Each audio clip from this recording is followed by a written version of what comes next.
started comedy here, been here for about 6 years doing it, and the thing that bothers me is all the comics that have been here longer, they give the same piece of advice out to all the newer guys, and it drives me crazy because they say it's a great place to do comedy, which I agree with, great crowds like tonight, a lot of great clubs, and then they say, once you're good at comedy here, you gotta move somewhere good for comedians. And before COVID, they named the same two cities always. They say you go to New York or you move to LA. And I agree, those used to be good places for comedians, but I think where I move won't be dictated by comedy anyways. I think where I move, realistically, will be more dictated by, like, where I got a girl pregnant. Does that make sense? Nobody back here is laughing. They must have got stuck here. That happens. To give y'all some reference, say I go to New York, I meet a woman, I get her pregnant. Of course, I'm going to pack up and move to LA. A lot of stepkids in here, it sounds like, right now. That's okay. A little bit about me. I have a very unique, rare job outside of comedy. This isn't my only stream of revenue. I'm what you would call a stay-at-home roommate. That's right. I'll explain. That means my job is just selling weed to all my other roommates. One stoner in the back.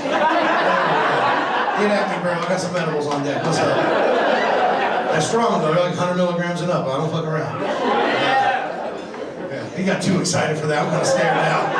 I've had people following my car like, what you got in there? I'm like, the fuck out of here, right? No gas, though. You got 5 on it? What's up? You want to run?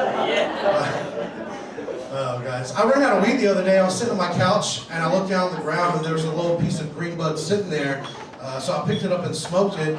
That was a jalapeno. That wasn't weed at all. You guys ever done that shit? Talk about smoking that fire. I was high and I had heartburn real bad. My internet was out recently. We called Spectrum. They sent someone out to fix it. And he comes over to my house, the internet guy, and it's middle of the day. It's a hot day. And he says he needs to get in my garage to fix it. I'm like, cool. And let me back up a little bit. I have like 6 or 7 or 9, I don't know how many roommates I have, you know? It's a weird situation. Like, I don't want to tell you guys that I live with a bunch of gypsies, but my house smells like soup right now, and I've never had soup in my house, not once. Like for instance, one of my roommates, we'll call him Tim, because the only other name I have for him is Roadhawk. Don't know what that means. But Tim's an interesting character. Tim used to pay me $200 a month to live in his own van in our driveway and use our power. But the thing is, Tim was also our pool guy. He took care of our swimming pool, and I had to pay him $250 a month to take care of that. It's a weird situation. The thing is, Tim sold his van. Tim moved into my garage and built a bedroom. Didn't ask anybody, just built a structure and moved into it. Okay, so cut back to internet guys in my house, middle of the day, he needs to get in the garage, I'll take him out there.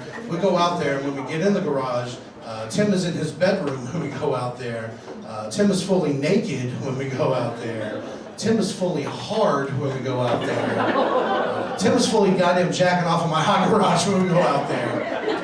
Okay, like, you guys kind of laughed, y'all laughed. I didn't hear a lot of laughs from over here. Do you guys get the picture here? Do you guys understand what's going on here? I don't think you're grasping. My internet was out. What the fuck was he jacking off to? His memories? Oh!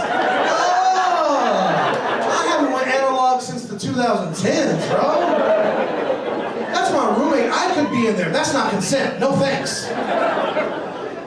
Speaking of consent, I think things are getting kind of weird with dating. I don't know if you guys saw this right before the world shut down for a bit.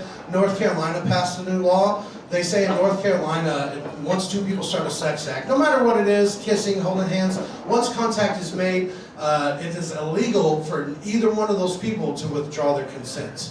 And I think that's fucked up. Right? To let you guys know about me personally, I treat sexual consent more like appetizers, right? If I don't like the first bite, I'm gonna send this shit back.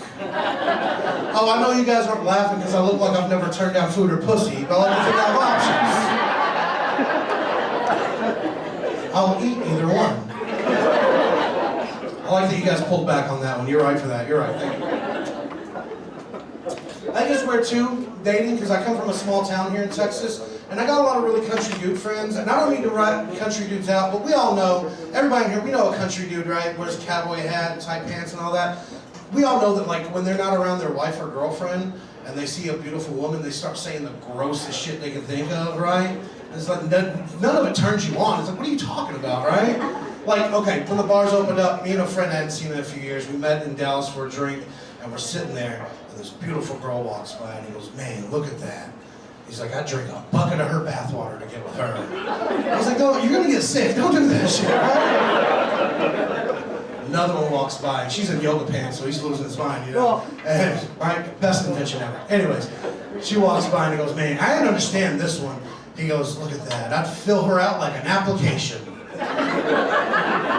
I was like, you gonna stop halfway through and Google some shit or what? He's not catching the hit that I'm trying to get him to stop saying this kind of shit. And he tries to involve me in this next one. He starts hitting my arm. He sees one walk by again. And he's like, oh, look at that. And he's like, I'd suck her dad's dick to get in her pants, right? No, I'm not blowing it. Sounds like you want to suck some dick. That's what that sounds like. Does not sound appetizing at all.